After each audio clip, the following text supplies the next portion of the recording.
കാൽനടയാത്രക്കാരിയായ യുവതിയുടെ കഴുത്തിൽ നിന്നും സ്വർണമാല പൊട്ടിച്ച യുവാവ് പിടിയിൽ. താനൂർ പണ്ടാരക്കടപ്പുറം പൌറകത്ത് ഷംസുദ്ദീനെയാണ് താനൂർ പോലീസ് അറസ്റ്റ് ചെയ്തത്. ചെമ്മണ്ണൂർ ഫീൽഡ് വർക്ക് സ്റ്റാഫായി ജോലി ചെയ്യുന്ന പരാതിക്കാരി ജോലിക്ക് പോകുന്നതിനായി വെള്ളിയാഴ്ച ഉച്ചയ്ക്ക് കാട്ടിലങ്ങാടി ഊട്ടി കോളനി റോഡിലൂടെ നടന്നു പോകുന്ന സമയത്താണ് പിന്നിലൂടെ വന്ന മോഷ്ടാവ് സ്ത്രീയുടെ കഴുത്തിൽ കിടന്നിരുന്ന 2.5 പവൻ തൂക്കം വരുന്ന സ്വർണമാല പൊട്ടിച്ചത്. സ്ത്രീക്ക് കഴുത്തിന്റെ പിൻവശം പരിക്ക് പറ്റി. നാട്ടുകാർ സ്ഥലത്ത് സംശയാസ്പദമായി കണ്ടയാളെ തടഞ്ഞു നിർത്തി ചോദ്യം ചെയ്തെങ്കിലും കുറ്റം സമ്മതിച്ചില്ല. തുടർന്ന് പരാതിക്കാരി താനൂർ പോലീസ് സ്റ്റേഷനിൽ പരാതി നൽകി. നാട്ടുകാർ തടഞ്ഞുവച്ചയാളെ പോലീസ് ചോദ്യം ചെയ്തെങ്കിലും മാല പൊട്ടിച്ചത് താനല്ല എന്നായിരുന്നു ഇയാളുടെ മറുപടി. തുടർന്ന് പോലീസ് സിസിടിവികളും മറ്റും പരിശോധിച്ച ശാസ്ത്രീയ തെളിവുകളുടെ അടിസ്ഥാനത്തിലാണ് ഷംസുദ്ദീൻ തന്നെയാണ് മാല പൊട്ടിച്ചതെന്ന് മനസ്സിലാക്കിയത്. തുടർന്നുള്ള ചോദ്യം ചെയ്യലിൽ പ്രതി കുറ്റം സമ്മതിച്ചുവെന്ന് പോലീസ് പറഞ്ഞു.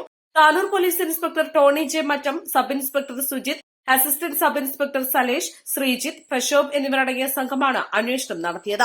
East Live, Tanur.